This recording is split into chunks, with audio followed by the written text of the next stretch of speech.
ఇప్పుడు నేను అని అంటే శరీరము కాదు. ఇప్పుడు నేను అని అంటే ఎవరన్నమాట? శరీరము కాదు. నేను అంటే ఎవరు? ఆత్మ. నేను అంటే ఎవరు? ఆత్మ. కాబట్టి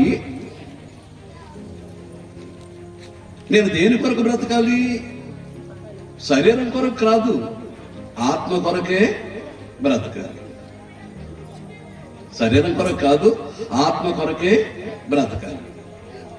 శరీరం కొరకు బ్రతికేవాడు ఖచ్చితంగా పాపం చేస్తాడు. శరీర ఇచ్చలు కోరికలు అంటే శరీరం యొక్క ఇష్టాలు, శరీరం యొక్క కోరికలు నెరవేర్చుకోవడానికి ప్రయత్నం చేసేవాడు శరీరం కొరకు బ్రతుకుతున్నాడు. శరీరం కొరకు బ్రతికేటటువంటి వాడు ఏం చేస్తాడు? పాపమే చేస్తాడు. కానీ మానవుడు దేని కొరకు బ్రతకాలి? ఆత్మ కొరకు బ్రతకాలి. నేను ఆత్మని.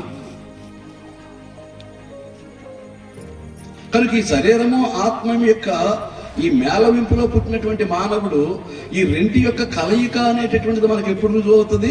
మరణ సమయంలో. తల్లి గర్భంలోంచి వచ్చినటువంటి శరీరము వాకిట్లోనే పడి ఉంటుంది.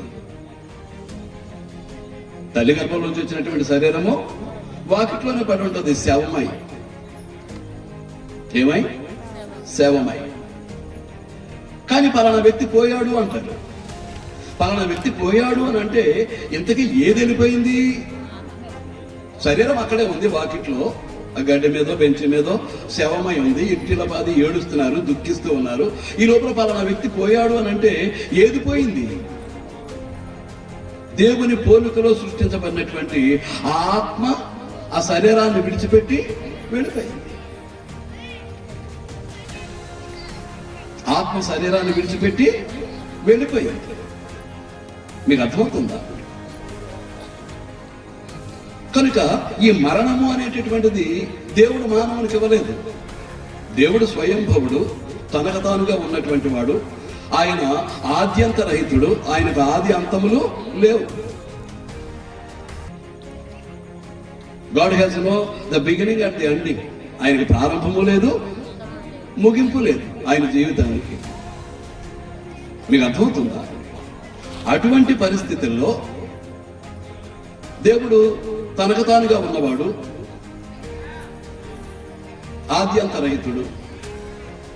కానీ మానవుడు తనకు తానుగా ఉన్నవాడు కాదు, దేవుని చేత సృష్టింపబడినటువంటి వాడు. మానవుడు ఎవరండి? దేవుని చేత సృష్టింపబడినటువంటి వాడు.